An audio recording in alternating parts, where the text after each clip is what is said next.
Here's our old friend Bob. Bob's here to show you what not to do when remediating your own mold problem. Bob's neighbor told him it was a good idea to go ahead and paint over the mold. Said it'll seal it in, you won't have to worry about anything. Oh, there you go, Bob. Don't forget your dust mask.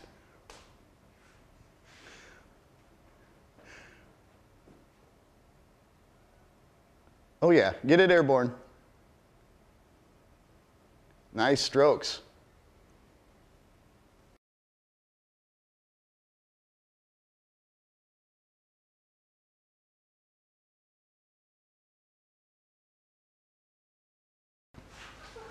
Maybe next time you'll call Advanced Restoration. We're at 877-DRY-ME-OUT. Or you can visit our website at drymeout.com.